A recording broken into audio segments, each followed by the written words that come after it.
At Thanksgiving, Dad asked, "Can't we start fresh?" And I realized their fresh start always meant me pretending nothing had ever happened. The room went quiet in that weird, stretchy way, like someone had hit mute for half a second. The TV in the living room kept playing the game, but even the announcer sounded far away. Dad's fork hovered over his plate, gravy dripping down onto the turkey like it couldn't decide whether to fall. Mom stared at the sweet potatoes like there were answers hidden in the marshmallows. My cousin's little boy clinked his spoon against his plastic cup until his mom hissed his name. I could feel 11 pairs of eyes ping-ponging between me and my dad, waiting to see if I was going to be difficult again. My hand was wrapped so tight around my napkin that when I finally looked down, I realized I'd torn it in half. It was one of those long folding tables at my Aunt Lisa's house, the cheap metal kind with the beige plastic top that dips in the middle. My chair wobbled every time I breathed. Dad was 2 seats down at the head, because he always takes the head of whatever table he's at like it comes pre-labeled with his name. He leaned back, one arm slung over the chair, trying to look casual, like this was just a normal, reasonable question and not a grenade he'd rolled into my lap. His eyes were already shiny with the sympathy tears he can summon on command. Mom had her "please don't make this a scene" face on, jaw clenched under 2 red lipstick. Aunt Lisa sat next to me, fingers resting lightly on my elbow like she was ready to squeeze if I said the wrong thing. My heart was beating so hard I could feel it in my tongue. I guess I should back up, because if you just read that opening, you're probably thinking, dude, he's trying to make peace at Thanksgiving? What's the big deal? We hadn't spoken in almost a year before that moment. I'm 29, and last Christmas I told my parents I was going low contact after they did something that I still can't say out loud without my throat closing up. It wasn't the first thing they'd done, obviously. It was like the last Jenga block being pulled from a tower that had been leaning my entire life. Every few months since January, Dad had texted some version of, "Can't we just move on? Life's too short to hold grudges. We're family, let's start fresh." And every time the fresh part meant, we don't talk about what happened, you stop being mad, and we go back to you laughing at our jokes so we feel like good parents again. I grew up in one of those families people call old school, which is code for, we did a lot of things that'd get us canceled now, but back in the day it was normal. We weren't poor, we weren't super religious, we weren't anything dramatic. From the outside we looked normal. Suburban house, minivan, 2 kids, matching Christmas pajamas for the annual Facebook photo. Inside, though, everything ran on this unspoken rule. Dad was always right, Mom kept the peace, and my job was to absorb whatever didn't fit into that neat little system. My brother, Mark, is 3 years younger than me and the golden child. I don't mean that in a bitter, everyone likes him better way. I mean it in the very literal sense that he could set fire to the living room and my parents would say, well, he's passionate. When I brought home a B+, it was, what happened? When he barely passed, it was, math's not for everyone. When I slammed a door as a teenager, it was, you're out of control. When he punched a hole in his bedroom wall, it was, boys have big feelings. The incident that finally broke whatever illusion I had left happened last December. Mark had been staying with them for a bit since June, which meant he'd been fired from his job again for personality clashes, and moved back home to drink beer in Dad's recliner. I went over one weekend to drop off a baking dish Mom wanted. It was late afternoon, already dark because winter, and the house smelled like burnt popcorn, and that scented candle Mom insists on that always gives me a headache. I don't want to get lost in every tiny detail, but here's the important part. Mark was drunk. Not tipsy, not a couple of beers with the game drunk. Full-on slurry, leaning into clothes drunk. When I walked in, he stood up, arms out like he was happy to see me. Then he made some gross comment about my jeans, about how finally that gym membership is paying off. And he grabbed my hip with both hands, hard, like fingers digging in hard. I shoved him off and said, "Don't touch me," and he laughed and called me sensitive. When I told my parents, expecting stupidly, that this might finally be the thing that was too far, they closed ranks so fast I swear I heard the click. Mom said he was just joking. Dad said, "Don't say things like that about your brother." I said, "I'm not saying anything about him. I'm telling you what he did." And Dad looked me dead in the eye and said, I didn't see it, so as far as I'm concerned, it didn't happen. Those exact words. I went home and shook for hours. I wrote everything down in a note on my phone because I knew, from experience, that in a week I'd be telling myself I'd exaggerated. 2 days later, Dad called and said I'd overreacted, and that trying to ruin your brother's life over one misunderstanding wasn't what good daughters did. That phrase, good daughters, sat in my chest like a stone. So I told them I needed space. They freaked out, obviously. Dad sent a flurry of texts about how I was tearing the family apart, how I always had to make everything about me. Mom sent a longer one about how she loved me but my version of events was hurting people. Mark didn't say anything directly. He just posted a meme on Facebook about fake abuse claims that all their boomer friends laughed reacted to. I started therapy in January. I'd been saying I'd go for years, but that was the thing that finally shoved me through the door. My therapist, Nina, listened to everything and then said, "You know that's textbook gaslighting, right?" I laughed when she said it because it sounded too Tumblr-y. But then she started naming other stuff from my childhood that I thought was just strict parenting, and the word fit a little too well. Anyway, that's the backstory. Fast forward to this Thanksgiving. Aunt Lisa is my dad's younger sister and the only one in that side of the family who ever quietly checked on me after I started pulling away. Nothing dramatic, just a "Hey kiddo, how are you?" text here and there. A couple of weeks before Thanksgiving, she called and said, "I know things are complicated, but I'd really love to see you. We're doing dinner at my place this year, not your parents', so there's some neutral ground.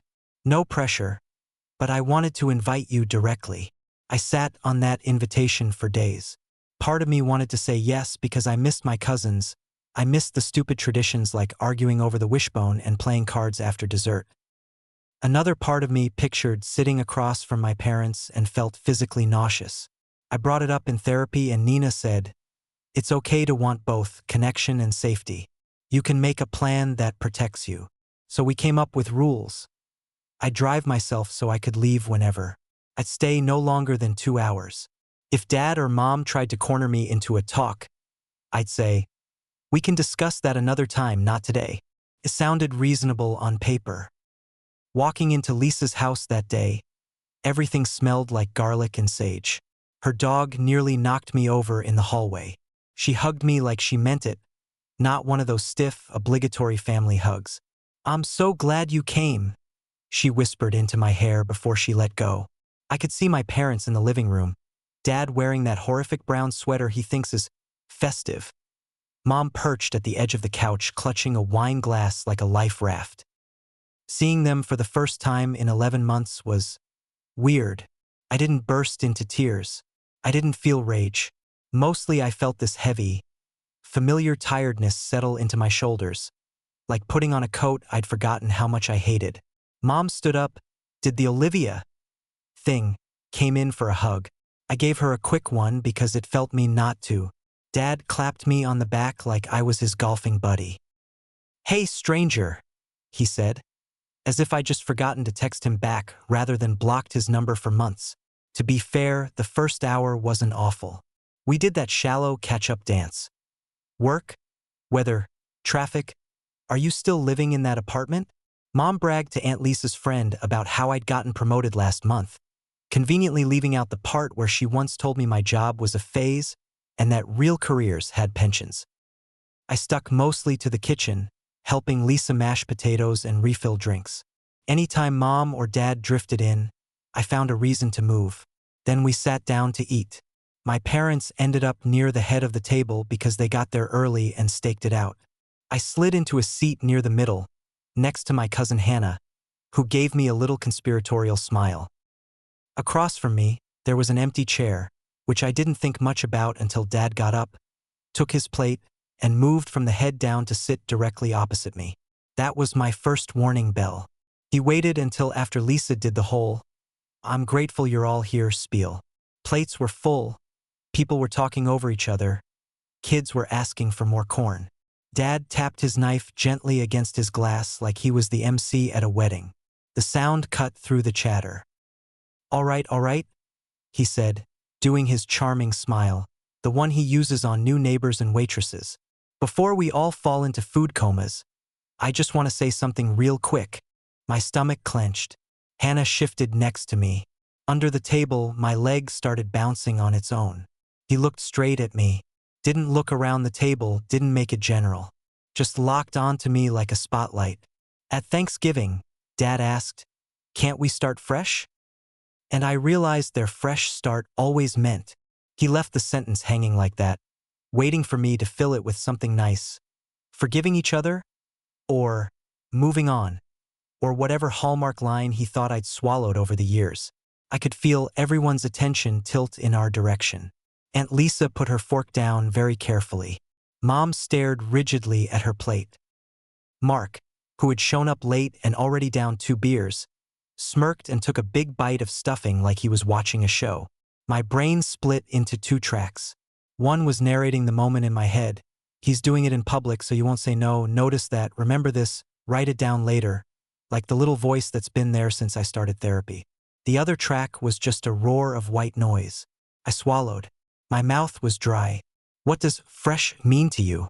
I heard myself say. The table actually went quieter, which I didn't think was possible. Dad blinked, thrown off for a second.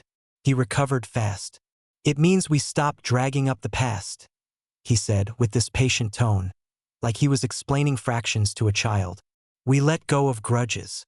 We remember we're family." There it was, the script I knew by heart. Let go. Grudges. Family. All the times he'd said it before flashed through my head like someone flipping through a slideshow too fast. After he screamed in my face when I was 14 for talking back, spit hitting my cheek, and then a week later asked, "Can we just forget that? Start fresh?" After he and Mom called me dramatic for having a panic attack in college when they showed up unannounced and rearranged my room, and then said, "Let's move on. No more drama." The next time I came home, after the December incident with Mark, when he texted me 2 days later, "Let's wipe the slate clean. Okay? It's the holidays." Every fresh start had one thing in common. I had to erase whatever he'd done from my memory, and he got to pretend it never happened. My throat felt thick. I took a sip of water and nearly missed my mouth. My hand was actually shaking. "Olivia," Mom said quietly. It sounded like both a warning and a plea. I could have smiled and said, "Sure, Dad, fresh start," and everyone would have relaxed. Dessert would have been served. The game would have gone back up in volume, and by Christmas, the story would have been how I finally came to my senses. Part of me wanted that so badly my chest hurt. Not because I'm dying to reconcile, but because I am so tired of being the problem child in every room my family is in. Instead, I heard myself say, "I'm not interested in pretending nothing happened." You could have heard a cranberry drop. Dad's smile froze around the edges. "Nobody said pretend nothing happened," he said, chuckling a little, like he could still spin this. "I'm saying we don't have to obsess over it. We've all said things we regret. You called me a liar about my own experience," I said. "You told me what Mark did didn't happen because you didn't see it. You made it very clear whose reality mattered to you." Across the table, Mark stiffened. "Seriously?" he muttered. "You're bringing that up here?" Lisa opened her mouth, then closed it again. Hannah stared resolutely at her plate like the green beans had become the most fascinating thing in the world. Dad's voice dropped into that low, dangerous register I know too well. "This is exactly what I mean," he said. "You can't let anything go. We're at Thanksgiving, for God's sake." "And you brought it up," I said. My voice was shaking, which I hated, but I kept going. "You asked me to start fresh in front of everyone, so I'd look like an asshole if I said no." Someone at the far end choked on a laugh and turned it into a cough. "Language," Mom snapped, like that was the problem here. I laughed, came out sharp and a little hysterical. "Sorry," I said. "Wouldn't want to ruin the vibe." Dad leaned forward, elbows on the table, the way he used to when he was about to lecture me. "Olivia," he said, "we have tried. We've reached out. We've invited you. We've apologized if you felt." "There it is," I cut in. "If you felt." My chest was tight, but my tongue felt weirdly loose. Like once I started, I couldn't stop. You haven't once actually said, "I'm sorry I called you a liar. I'm sorry I dismissed you when you told me something hurt. I'm sorry I made you feel unsafe in your own family. You say you're sorry I feel that way. Like my feelings are the glitch in an otherwise perfect system." Dad's face flushed. "I'm not going to sit here and be accused of abuse," he snapped. "We did our best. We weren't perfect, but we did our best." "I didn't say you were abusive," I said. "You did." Silence again. Even the game in the background seemed to lower itself. Lisa finally spoke. "Maybe we should take a breath," she said softly. "This doesn't all have to be worked out at the table." Dad didn't take his eyes off me. "So what do you want, Olivia?" he asked. "If fresh start is so offensive, what is it you think we should do? Grovel? Rewrite history to match your therapist's version?" I felt my face go hot at the mention of therapy. There it was, the dig. The implication that my thoughts aren't my own anymore, that I'm some brainwashed cult member of big mental health. "I want you to acknowledge what actually happened," I said. "Not with if you felt or you misunderstood, but with using real words. I'm sorry I said that. It was wrong. It hurt you. And I want you to stop saying family like it's a magic word that obligates me to let you keep hurting me." Mark scoffed, pushing his chair back with a screech. "This is insane," he said. "You've always been so dramatic, but this takes the cake. You really telling people I—" "Yes," I said, turning to look at him directly for the first time. His face was flushed, eyes glassy. "I am telling people you grabbed me without my consent and made sexual comments about my body. If that embarrasses you, maybe don't do it." He opened his mouth, then shut it again. Mom's eyes filled with tears. "You're twisting everything," she whispered. "Your father loves you. Your brother loves you. We all love you. We're just not perfect with words." I stared at her. "You didn't say anything," I said. "I didn't mean for it to come out that flat. But it did. That night, when I told you, you just stood there. You could have said, 'I believe you.' You didn't." She flinched like I'd slapped her. "I was in shock," she said. "You have to understand, hearing you talk about your brother that way."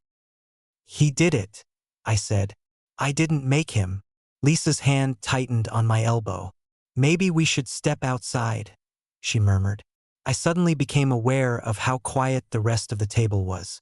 My cousins, their partners, the kids, everyone frozen, forks halfway to mouths, eyes averted in that way people do when they want to disappear. Shame bubbled up in my chest. I hated this. I hated being the spectacle, the family meltdown everyone would gossip about later. I stood up. My chair wobbled, nearly tipped. Lisa grabbed it on instinct. "No," I said quietly to her. "I'm okay." I wasn't, but I knew I was done. There was nowhere productive left to go in that conversation.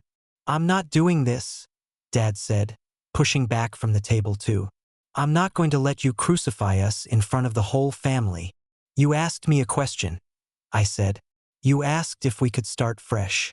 I answered. "And your answer is?" he snapped. I picked up my bag from the floor. My hands were shaking so badly I almost dropped it. I looked at him, then at Mom, whose mascara had started to smear, at Mark, who was glaring at his plate like if he stared hard enough, he could restart the universe. "My answer is no," I said. My voice was steady for the first time all night. "Not like this. Not with you pretending nothing happened. If you ever decide you want an actual fresh start, one where we clean up the mess instead of just spraying air freshener on it, then you can call me. Until then, I need space." "You're breaking your mother's heart," Dad said. Classic. Last card in the deck. Mom made a small sound, half sob, half protest. I swallowed. The guilt hit hard, like a physical punch. But underneath it, there was this thin, stubborn line of something else. Not strength exactly. Maybe just refusal. "I'm sorry she's hurt," I said. "But I'm not sorry for not letting you rewrite this again." Then I walked out. I could give you a cinematic version where I strode out into the night feeling empowered. But that's not what happened. I got to my car, sat in the driver's seat, and immediately started shaking so hard I could barely get the keys in the ignition. I ugly cried, like full body, snot, gasping sobs. I texted Nina, therapist, something incoherent like, told them no fresh start. Feel like I'm going to puke. Please tell me I didn't hallucinate my whole childhood. She wouldn't see it until Monday. I knew that, but typing it made me feel less alone. Aunt Lisa came out a few minutes later, coat half on, arms wrapped around herself. She leaned in my open window. You okay to drive? She asked. Yeah. I lied, wiping my face with the back of my hand. She gave me a long look. You were brave in there, she said. Uncomfortable as hell, but brave.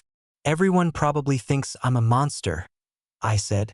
Everyone is thinking about themselves, she said. Trust me, they'll make whatever story lets them sleep tonight.